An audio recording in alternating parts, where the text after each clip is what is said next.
Según Génesis 47, 12, 27, durante la sequía en Egipto, José almacenó y preservó el alimento. Para subsistir, la gente tuvo que venderlo todo y, al fin, incluso a sí mismos. Ese es el precio de vencer. Así es en este tiempo del fin, donde conseguir el alimento para entrar al reino y conquistar nuestra tierra, que es Cristo, formado en nosotros, nos costará renunciar a todo, incluso a nuestra propia vida. Pero a cambio de nuestro todo, tendremos su todo y reinaremos con él. Con ustedes, José.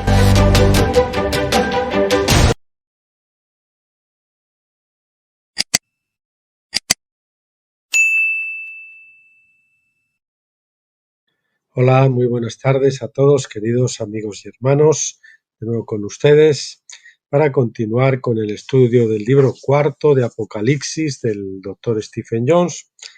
Y bueno, hoy es día 25 de agosto y son ahora las 4 menos 25 de la tarde aproximadamente. Y bien, vamos a ver hoy el capítulo 2, que es Comiendo el libro, y después vamos a ver, que yo les había dicho otro título, les había dicho que el libro amarga, pero parece ser que antes que se viene el capítulo 3, que es los 7 truenos, y que además es muy interesante.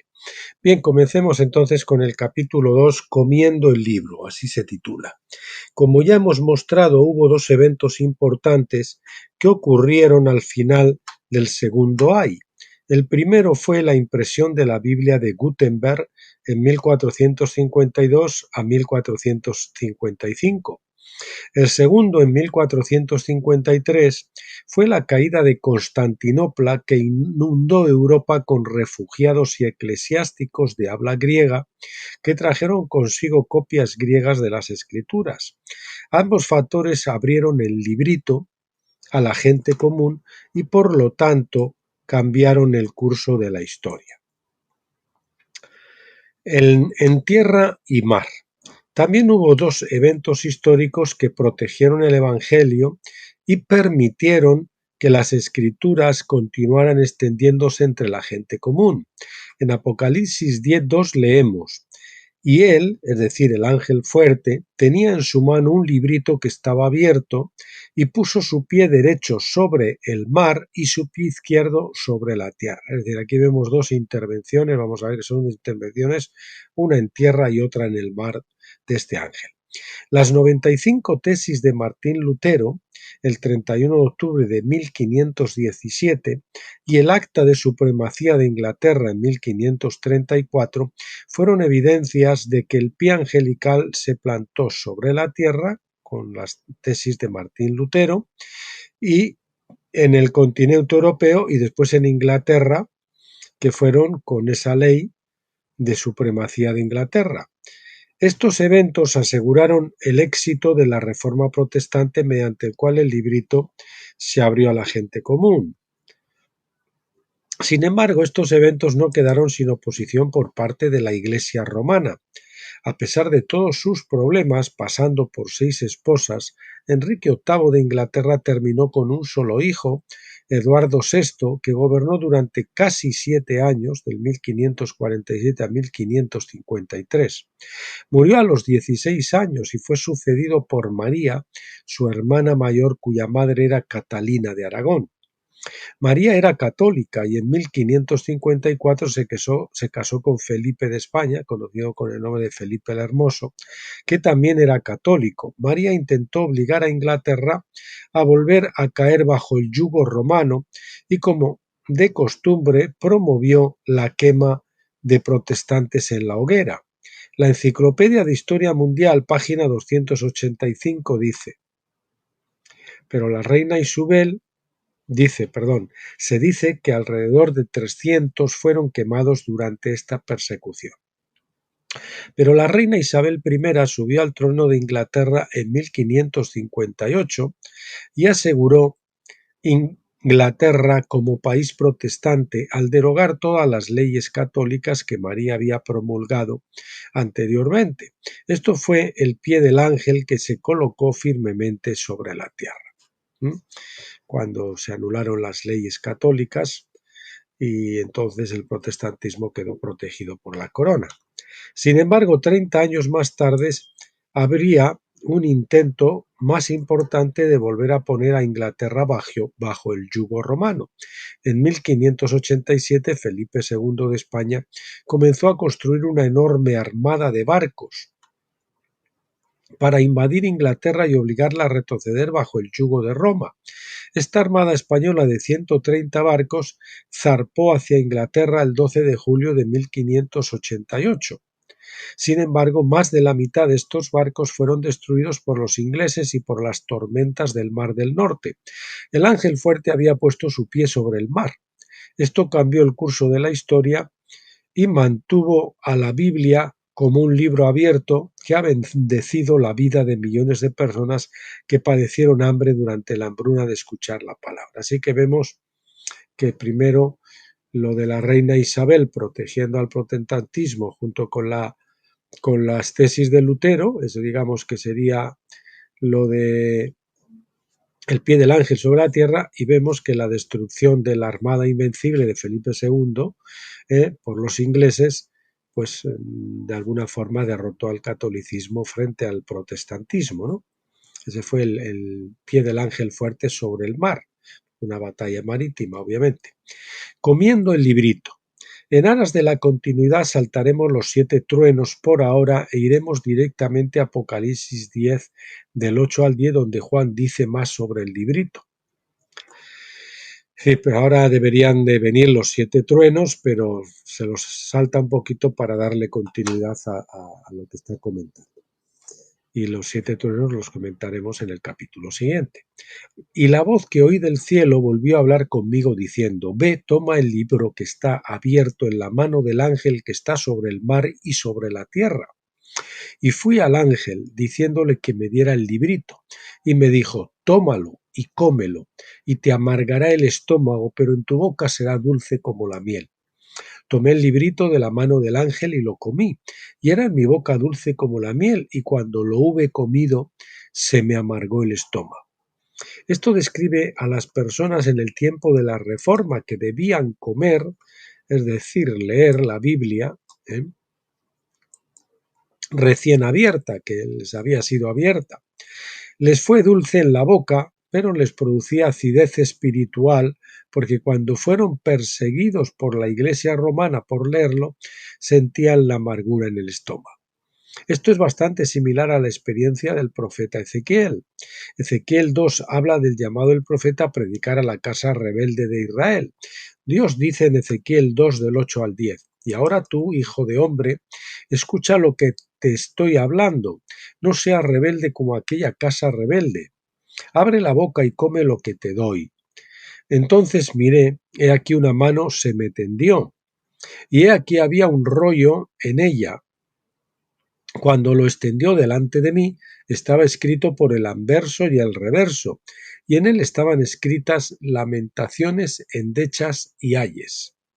Y entonces se le dijo al profeta que abriera la boca para predicar de ese rollo libro.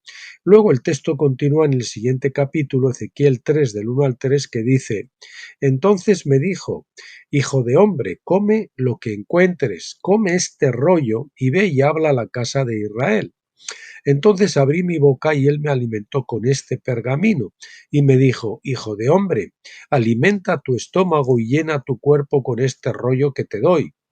Luego lo comí y fue dulce como la miel en mi boca.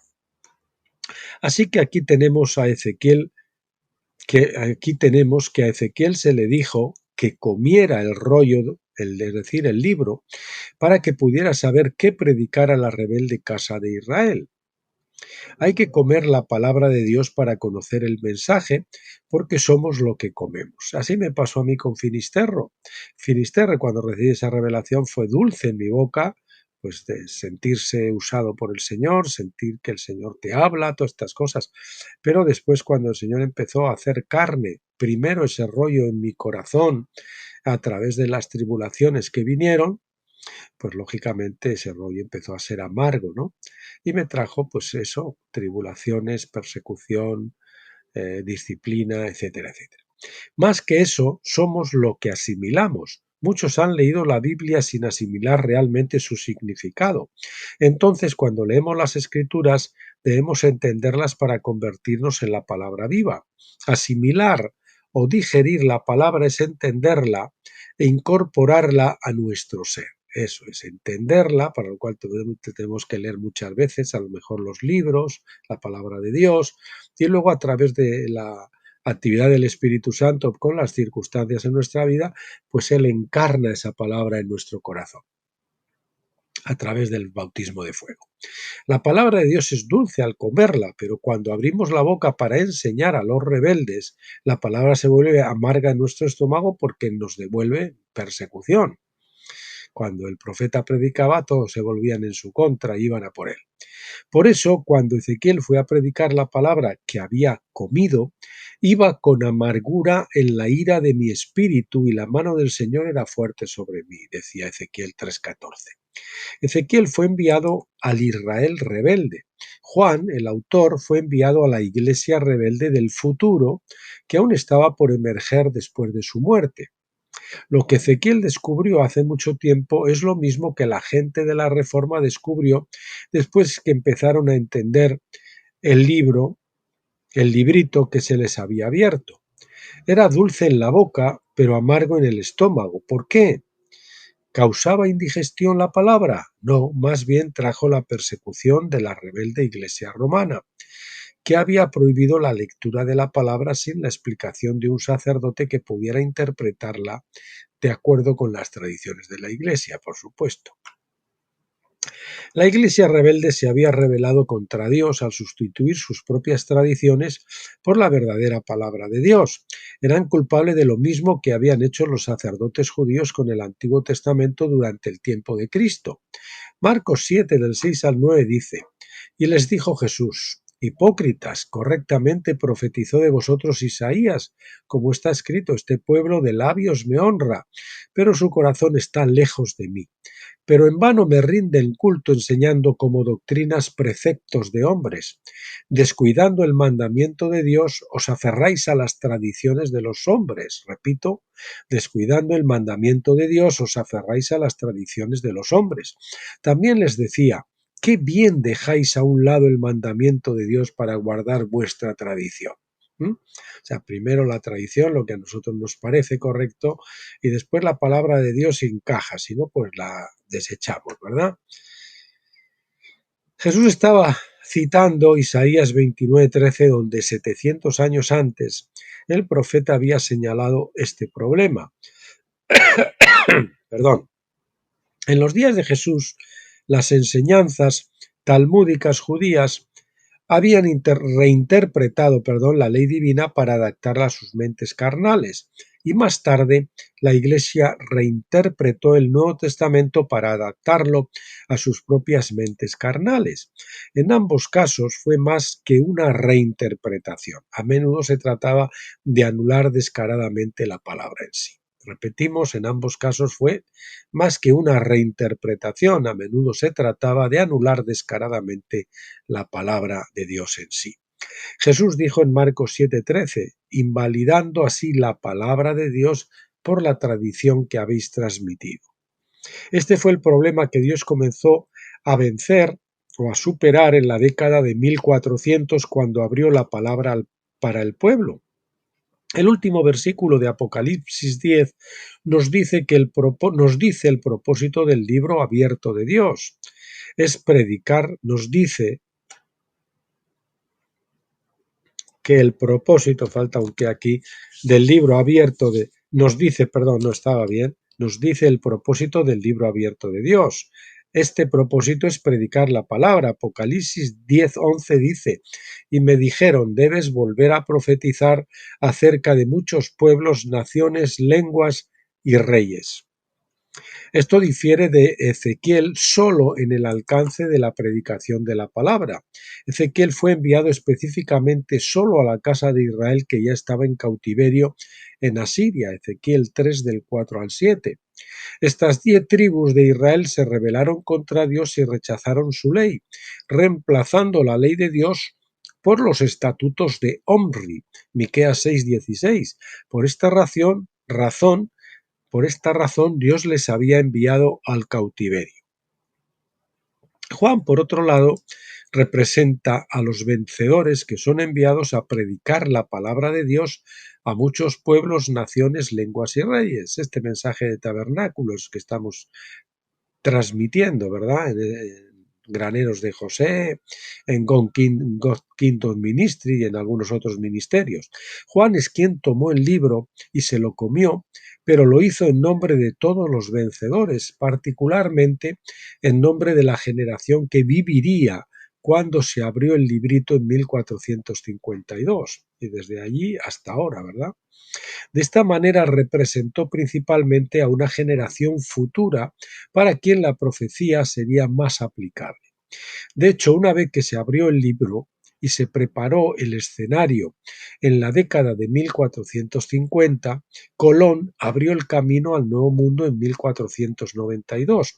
La exploración estuvo acompañada por los inicios de la actividad misionera de la Iglesia romana y de las iglesias protestantes. Bien, nos vamos a ir al capítulo 3, que se titula Los 7 truenos.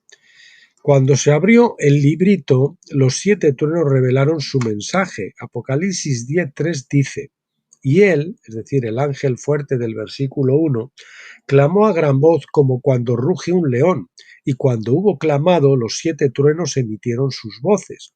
El ángel Peniel. El ángel fuerte se describe en el versículo 1 con un rostro como el sol. Esta descripción lo identifica como Peniel.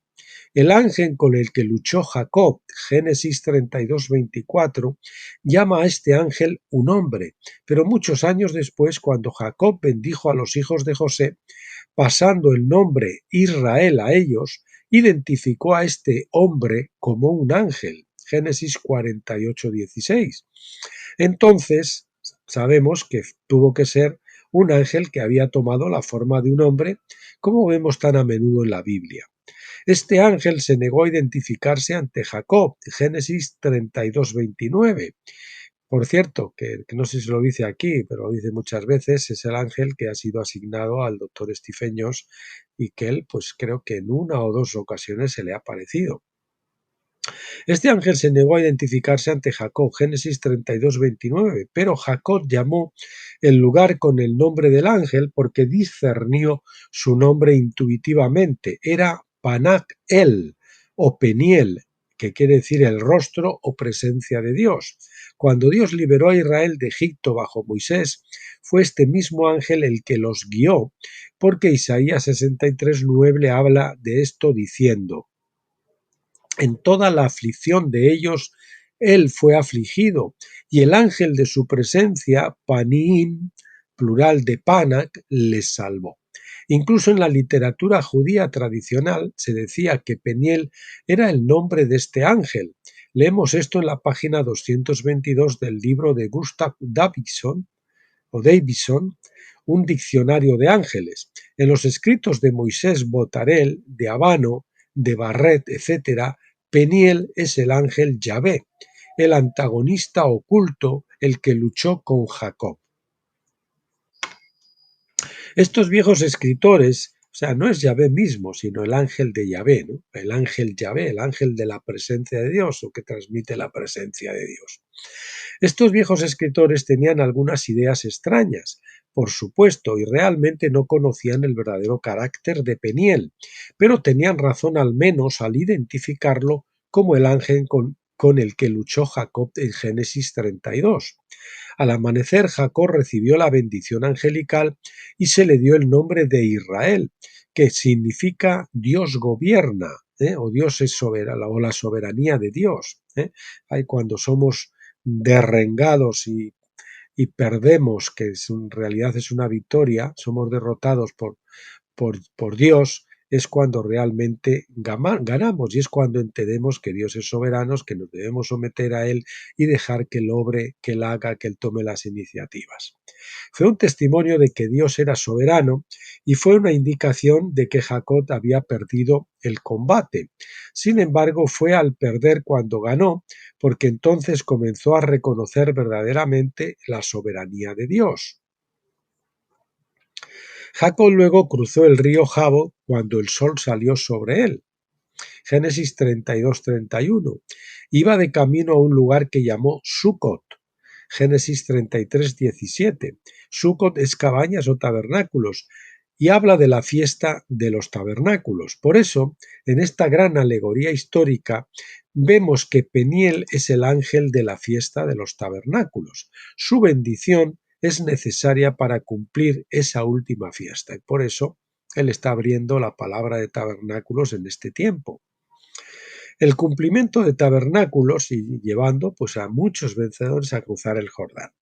El cumplimiento de tabernáculos implica que el sol salga a nosotros, ahí es cuando amanece. La senda del justo es como la luz de la aurora, que va en aumento hasta que el día es perfecto, pero el justo es cuando ya somos declarados justos, es cuando tenemos la justicia de Cristo subjetivamente, nos hemos rendido a Él y Él ha nacido en nosotros, no cuando comencemos en el engendramiento en Pascua.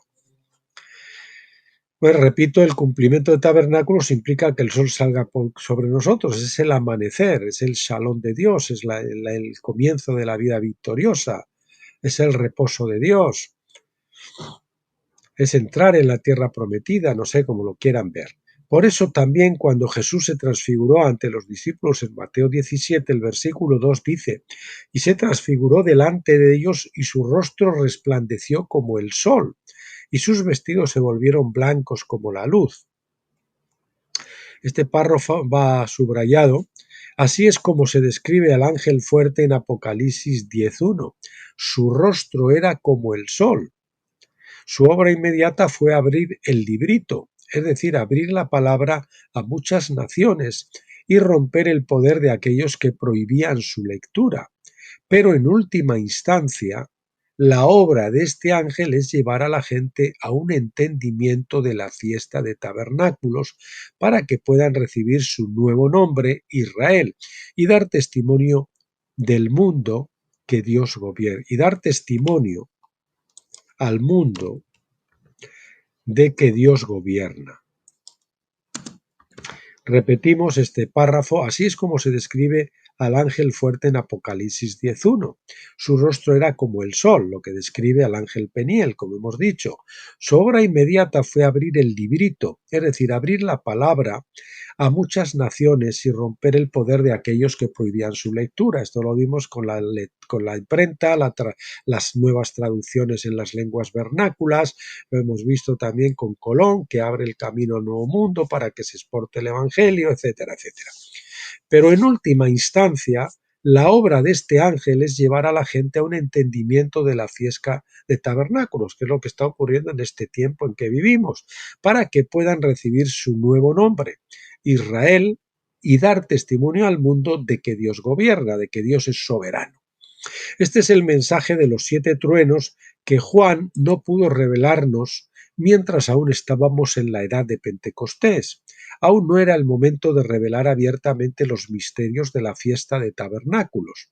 Ese mensaje tenía que quedar oculto hasta un momento más apropiado. Ese momento es el nuestro ahora. Los 7 truenos sellados. Vamos a ver cómo interpreta el doctor Stephen Jones, según su revelación, lo que son los 7 truenos que en su día pues, fueron sellados. Y como están sellados, pues la única forma de poder saberlo es por revelación. Y a él parece, él por lo menos tiene su interpretación, la revelación que él cree de buena fe que el Señor le ha dado. Ustedes la juzgarán. Apocalipsis 10.4 dice, y habiendo hablado los 7 truenos, estaba a punto de escribir, y oí una voz del cielo que decía, sella las cosas que han dicho los 7 truenos, y no las escribas. Aún no era el momento de revelar estas cosas. Como vemos tan a menudo, la mayoría de las revelaciones están diseñadas no solo para revelarse, sino también para ocultarse. A veces el Señor nos revela algo y nos dice, ahora cállate, séllalo, o no lo digas, o lo que sea. Luego la revelación se da progresivamente durante un periodo de tiempo a aquellos que tienen oídos para escuchar. Así, por ejemplo, me ha ocurrido también a mí con Finisterre. El Señor me llevó como Ezequiel a ser un profeta mudo y me dijo por muchos años que lo tuviera eso, prácticamente sin publicarlo a nadie, salvo yo creo que no llegaría ni a una docena de personas. Pero después, ya en el 2012, fue cuando el Señor autorizó la publicación de eso, ¿no? Y progresivamente, pues a través del blog Tabernáculos, el blog Granero de José, los vídeos en YouTube, etcétera, pues eso ahora se está revelando, ¿no? Que es la revelación del cruce del Jordán para entrar en el reposo de Dios. Bueno, como decíamos, luego la revelación se da progresivamente durante un periodo de tiempo a aquellos que tienen oídos para escuchar, que la mayoría no los tiene, ¿eh? Pues quizás la mayoría no son llamados a ser vencedores. De manera similar, a Daniel se le dio mucha revelación y sin embargo se le dijo que sellara ciertas cosas hasta el tiempo del fin, Daniel 8:26 y Daniel 12:9. Cuando Dios sella ciertas revelaciones, es solo un sellamiento temporal hasta un tiempo señalado. En el caso de Daniel, la revelación fue escrita, pero su significado fue sellado. De hecho, esto es similar a lo que vemos en Daniel 4, del 8 al 9, donde el rey Nabucodonosor tuvo un sueño que no podía recordar. Se esperaba que los sabios, es decir, los magos, conocieran el sueño por revelación y luego lo interpretaran también. No pudieron hacerlo, por supuesto, pero Dios se lo reveló a Daniel y por lo tanto lo separó de los demás, lo levantó de cara delante de los demás. Parece que en Apocalipsis 10:4 Dios decidió repetir esta prueba de discernimiento espiritual y probablemente por la misma razón. Dios no estaba simplemente atormentando a los creyentes con cosas que permanecerían más allá de su con cosas que permanecieran, ¿eh?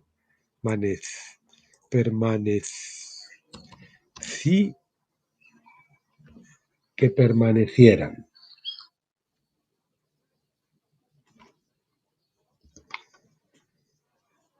Repito, Dios no estaba simplemente atormentando a los creyentes con cosas que permanecieran más allá de su comprensión, porque tales acciones no son dignas de un Dios de amor. Más bien, estaba motivando a los creyentes a buscar su rostro y a aprender a escuchar su voz para que cada generación pudiera recibir toda la revelación que le correspondiera a su generación. Entonces, debido a que a Juan se le dijo que se abstuviera de escribir el mensaje de los 7 truenos, la única manera de conocer su contenido es por revelación divina. No se trata meramente de conocer la interpretación de una palabra, sino de conocer la palabra misma. Se ha especulado sobre esto en muchos libros, a menudo con afirmaciones de revelación divina. La validez de estas afirmaciones es que cada persona las discierna por sí mismo, es decir, como no están escritas, pues tiene que ser por revelación, obviamente. Obviamente, lo mismo que le ocurrió a Daniel sin saber el sueño, el Señor se lo tuvo que revelar, no estaba escrito en ningún sitio, no se lo contaron. En cuanto a mí, dice el doctor Stephen Jones, solo puedo sumar mi voz a las muchas que ya han hablado y escrito. Que el lector discierna por sí mismo cuán bien he escuchado la voz de Dios en esto, porque no es posible probarlo científicamente. Solo puedo decir que por mi propia experiencia, el ángel Peniel, quien dio la revelación original que fue sellada en Apocalipsis 10:4, no estuvo disponible para comentarios durante mucho tiempo y no se reveló a sí mismo, al menos no a mí, hasta el año 1995. Así que probablemente pues este es el ángel que le dio la interpretación o le dijo cuáles eran esos 7 truenos que no fueron escritos y que Juan oyó y se lo reveló al doctor Stephen Jones. El ángel Peniel postergado. El 8 de octubre de 1995 se me apareció un ángel mientras estaba en una conferencia en Carolina del Norte y pronunció solo una palabra, su nombre, Peniel. Cuando lo vi parado en silencio en la esquina de la habitación, estaba a punto de preguntarle quién era cuando dijo Peniel. Pensé que Peniel era el nombre de un lugar y no tenía idea de que era el nombre de un ángel. Me tomó la mayor parte del día buscar esta revelación en la palabra, porque me tomó totalmente por sorpresa. Algo había sucedido esa misma mañana, desconocido para mí en ese momento, en todo el mundo. Un mes después de que se me apareciera Peniel, una pareja de misioneros, Ginny y Russell Reese, se reunieron conmigo a una reunión en una casa de Portland, Oregón, para compartir su historia. Acababan de regresar de trabajar en el ministerio en Japón y habían leído mi informe sobre el ángel Peniel que había visto en Carolina del Norte. Me dijeron que un grupo de unos 40 marines estadounidenses estacionados en Japón habían estado orando por el derramamiento del Espíritu Santo y querían tener reuniones especiales en la base militar. Sin embargo, el capellán se negó a permitirlo. Entonces oraron y ayunaron, pero el capellán no se movió de su posición. Entonces, el 8 de octubre de 1995, después de la reunión de la iglesia el domingo por la mañana, estos marines salieron al malecón, donde comenzaron a alabar y adorar a Dios. Lo que me dijeron a continuación me asombró, así que les pedí que me lo escribieran. Esto es lo que escribieron. Iwakuni, Japón, yo ayuné del 1 al 7 de octubre. El 8 de octubre 2020, no, el 8 de octubre no sé, pone ahí 2X, no sé qué será. Eso, el 8 de octubre, no sé de qué año será del 95, como ha dicho antes. Nos encontramos en el muro del mar y comenzamos a adorar y alabar a Dios. Luego nos pusimos en oración y le preguntamos a Dios cuál era el poder oscuro que veíamos sobre la base marina. Una voz audible que los 40 escucharon dijo: su nombre es Informe Malo. Su nombre es Informe Malo. Falta aquí un apóstrofe. Entramos en la guerra espiritual y la oración. Entramos en guerra espiritual, la oración, y una vez más todos escuchamos la voz que nos preguntaba: ¿en el informe de quién creéis? Comenzamos a adorar y a alabar nuevamente, declarando: creemos en el informe del Señor. Dios habló de nuevo y dijo: bienaventurado el que cree que todo lo que el Señor ha dicho se cumplirá. Entonces vimos que el poder oscuro sobre la base se rompía. Cuando recibí este informe y lo correlacioné con la aparición del ángel Peniel, me di cuenta de que este ángel había sido liberado por esos 40 marines estadounidenses en una base de Japón, la tierra del sol naciente. El rostro resplandecía como el sol, pues la tierra del sol naciente parece que tenía que ser, ¿verdad?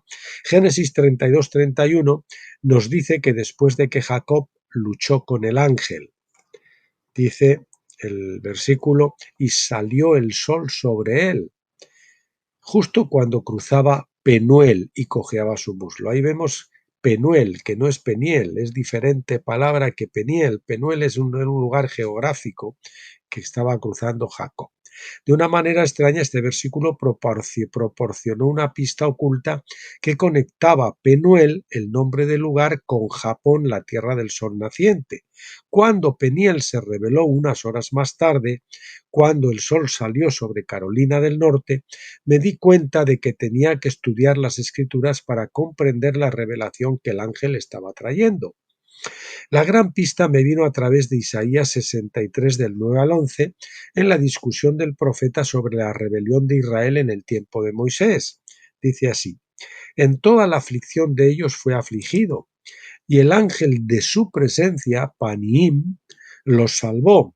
En su amor y en su misericordia los redimió, y los levantó y los llevó todos los días de antaño. Pero ellos se rebelaron y contristaron su Santo Espíritu. Por lo tanto, se volvió a sí mismo para convertirse en su enemigo. Luchó contra ellos. Entonces su pueblo se acordó de los días antiguos de Moisés.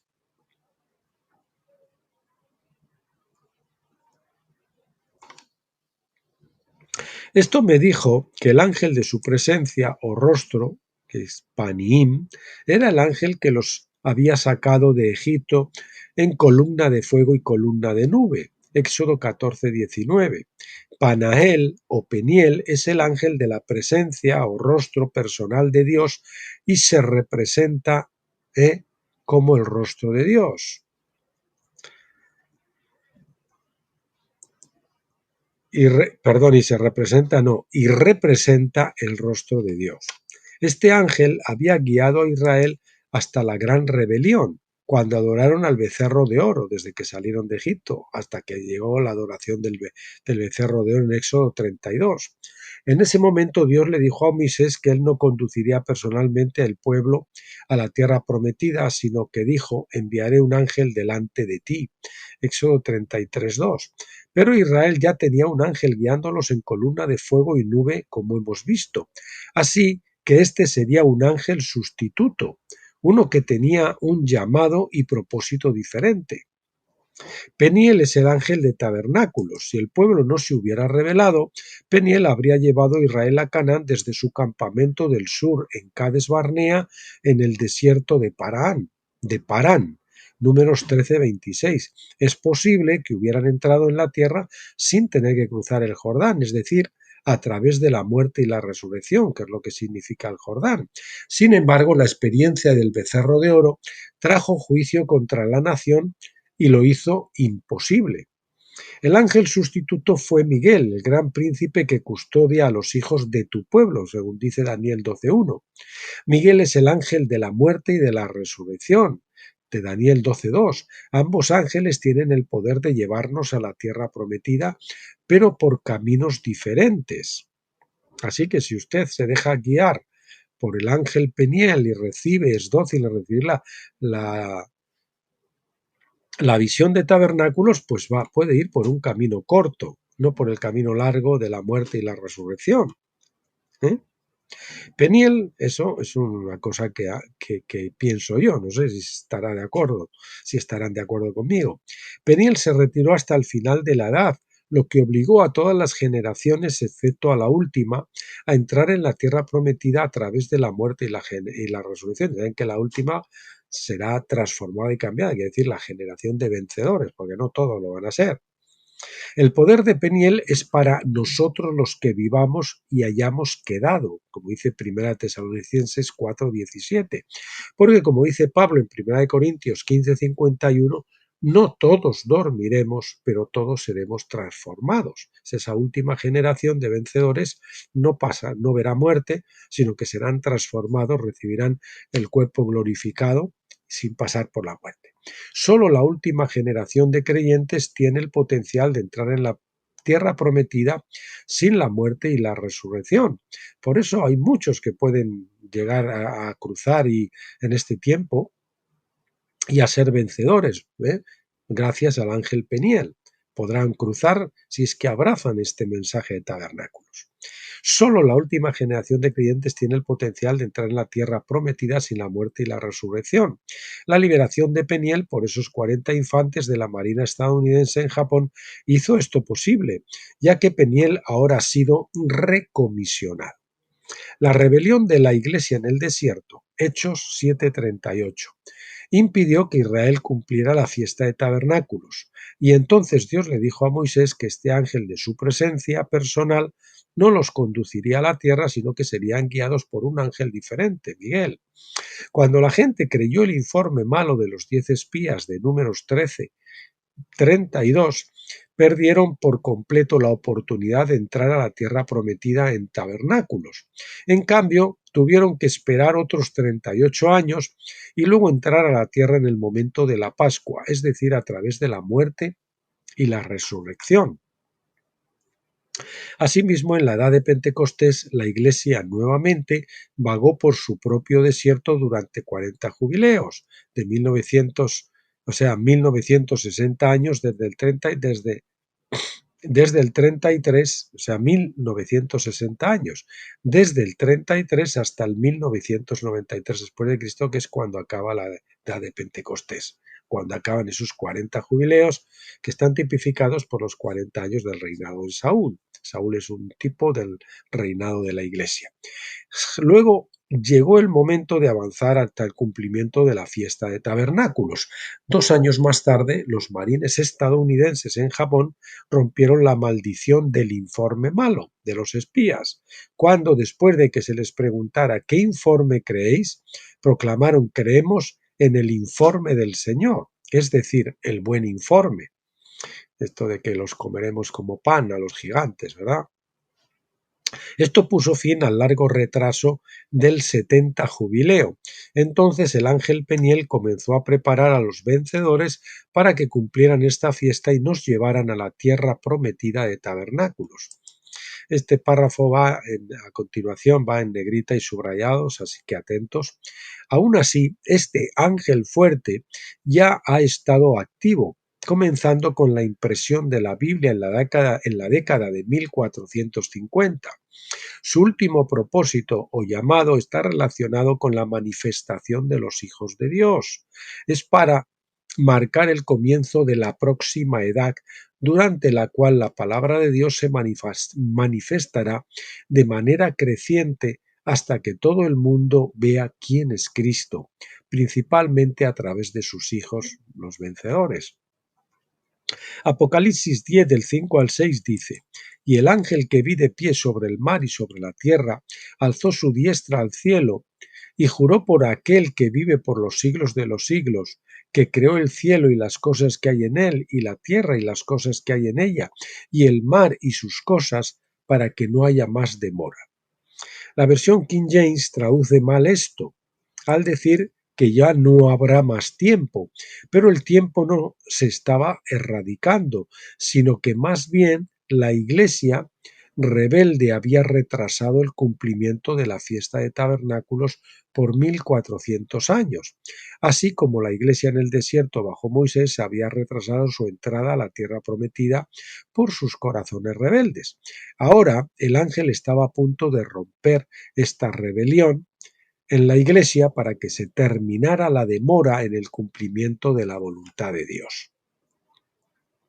Abriendo los 7 truenos. Los 7 truenos fueron revelados, al menos potencialmente, por la apertura del librito, un bibliaridión, que es el diminutivo de biblos.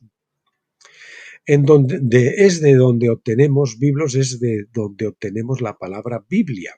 Los 7 truenos fueron revelados por Peniel una vez que la palabra de Dios se puso a disposición del pueblo.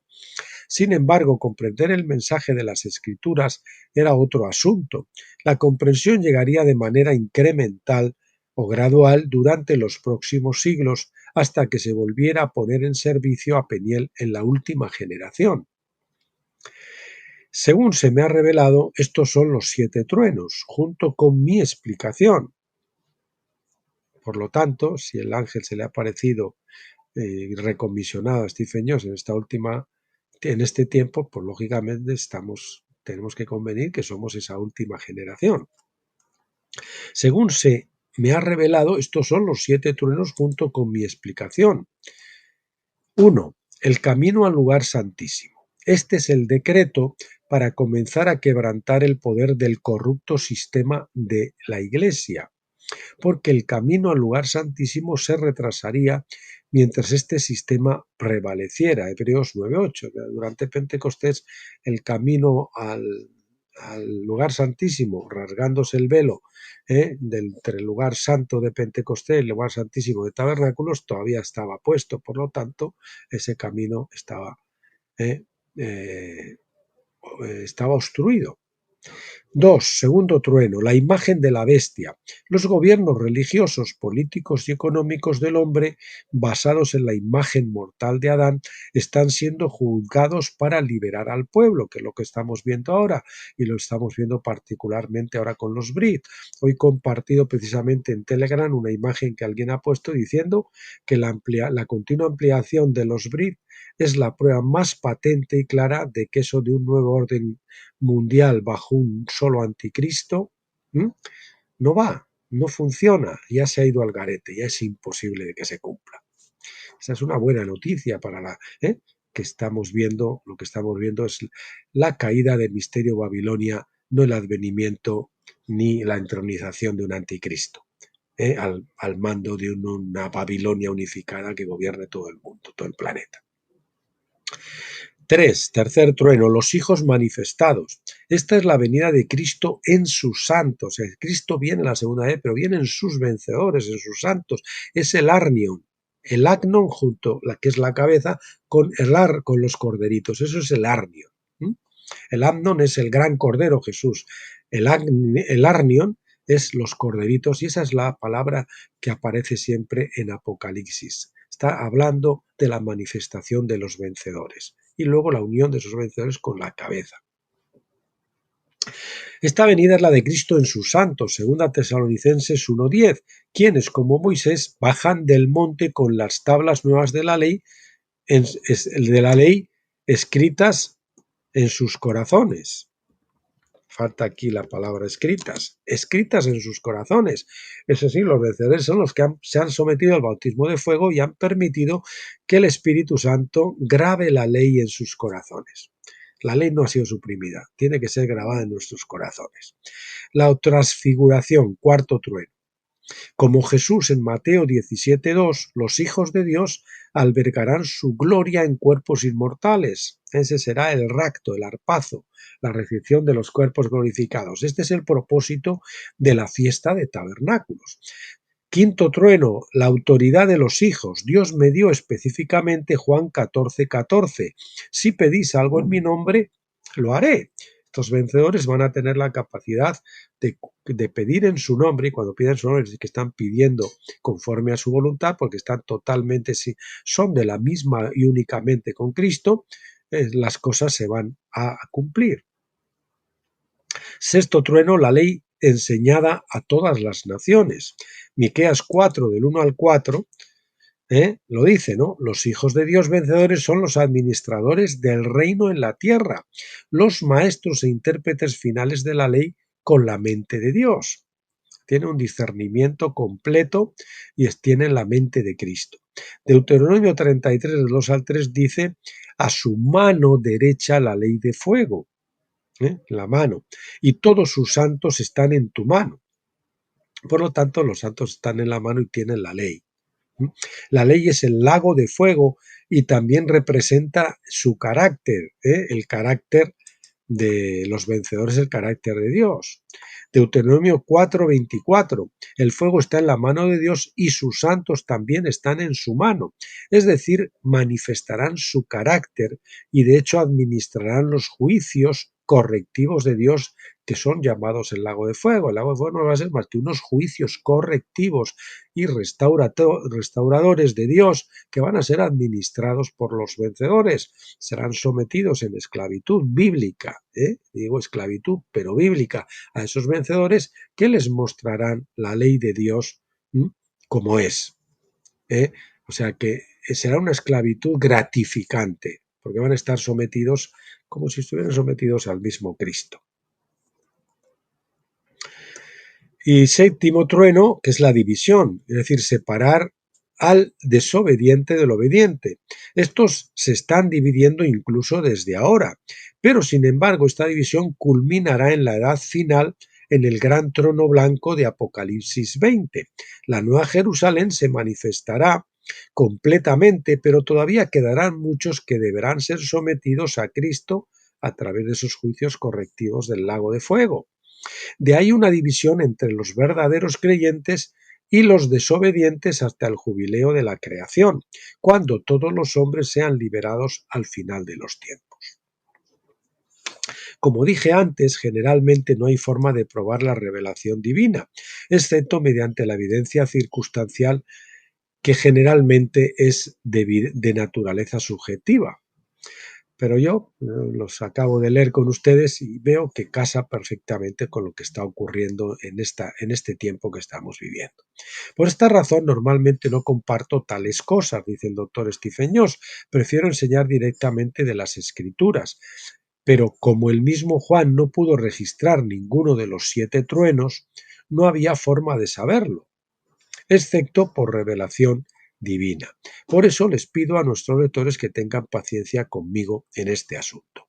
Y bien, pues aquí nos vamos a quedar hoy, queridos amigos y hermanos, el siguiente capítulo vamos a ver cómo ya el librito se vuelve amargo ya en el estómago. Es decir, una vez que la revelación empieza a hacerse carne en nuestro corazón y la empezamos a compartir, eso nos trae tribulación, nos trae persecución, etcétera, etcétera. Bien, y el próximo día, que seguramente ya será el lunes, Dios mediante, pues estaremos viendo este capítulo 4 y el capítulo 5, que vamos a ver. Vamos a ver cómo se titula. Capítulo 5 se titula El Templo. Nosotros somos el Templo, la Nueva Jerusalén. Bien, pues lo dicho, les emplazo para el próximo día, que Dios les guarde y les proteja este fin de semana, que descansen, que aprovechen para buscar al Señor, que se diviertan también, coman bien, disfruten, descansen. Y nada, estén de vuelta conmigo el lunes, por favor. Hasta entonces, pásenlo bien.